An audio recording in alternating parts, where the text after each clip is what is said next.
આગળનો દાખલો છે એમાં અહીંયા 450 નહીં આવે, 440 આવશે. અહીંયા આ શું છે તો કે 440 આપણે લખી નાખીએ. કેટલા છે? 440.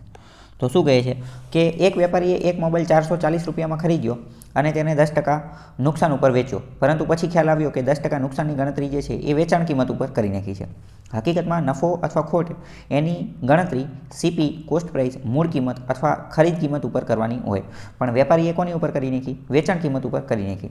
તો મોબાઈલની વેચાણ કિંમત જે છે એ કેટલી હશે અને તેને કેટલાનું જે છે એ નુકસાન થયું હશે કે ફાયદો થયો હશે એ આપણે કહેવાનું છે. તો આપણે જોઈએ. તો સૌથી પહેલાં તો 10% નુકસાન છે. તો 10% નુકસાન એટલે આ 10%. તો 10% એટલે શું થાય તો કે 1/10.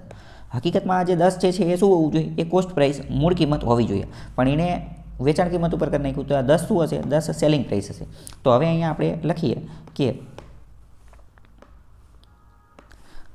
સેલિંગ પ્રાઇસ કેટલી છે તો કે 10 છે અને લોસ કેટલો છે? લોસ 1નો છે.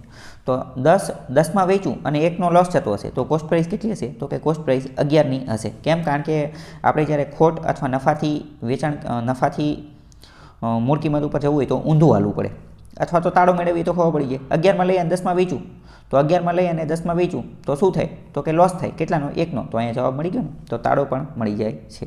તો તાળો મેળવીએ એટલે ખબર પડી જાય. તો કે 11માં લઈ અને 10માં વેચું, 11માં લઈ અને 10માં વેચું. પણ રકમ ધ્યાનપૂર્વક વાંચીએ તો આપણને ખબર પડે છે કે એણે 11માં નથી ખરીદ્યું. કેટલામાં ખરીદ્યું છે? 440માં ખરીદ્યું છે. અહીંયા જોઈએ તો કેટલામાં ખરીદ્યું છે તો કે 440માં ખરીદ્યું છે. 440. આની કરતાં કેટલા ગણું વધારે તો કે 40 ગણું વધારે. 11 ચોક 44, 40 ગણું વધારે. તો હકીકતમાં એની વેચાણ કિંમત હશે, વેચાણ કિંમત એ પણ એની કરતાં કેટલા ગણી વધારે હશે? 40 ગણી વધારે. તો એની વેચાણ કિંમત હકીકતમાં કેટલી હશે? 400 રૂપિયા હશે. હકીકતમાં એની વેચાણ કિંમત કેટલી હશે? 400. તો એને મતલબ હવે તમે વિચારો, 440માં ખરીદું અને 400માં વેચું તો શું થાય? તો તેને નુકસાન થતું હશે ને. અહીંયા પૂછ્યું કે તેને નુકસાન થતું હશે કે ફાયદો? તો જવાબ મળી ગયો આપણને. 440માં ખરીદું અને 400માં વેચું તો નુકસાન થતું હશે. હવે કેટલા ટકા? તો ચલો આપણે એ પણ મેળવી લઈએ. 440માં ખરીદું અને 400માં વેચું તો શું થાય? લોસ થાય. કેટલાનો લોસ? તો કે 40નો લોસ. તો કે 40નો લોસ. હવે આપણે ઓરિજિનલ લોસ ગોતવાનો છે. તો ઓરિજિનલ લોસ તો કોની ઉપર મળે તો કે 440 ઉપર. તો 440 ઉપર 40નો લોસ, બરાબર. તો અને અહીંયા 11, 1/11. 1/11 એટલે 11.199%, જે આપણે સાલો પહેલાં સમજી ચૂક્યા છે. અથવા એ ન ખબર પડે તો અહીંયા 100 અને ટકા કરી અને ગોતી લેવાનું. અહીંયા રકમમાં ભૂલ હતી એટલે અહીંયા 440% હતા અને આ જે છે જવાબ એ પણ ખોટો છે.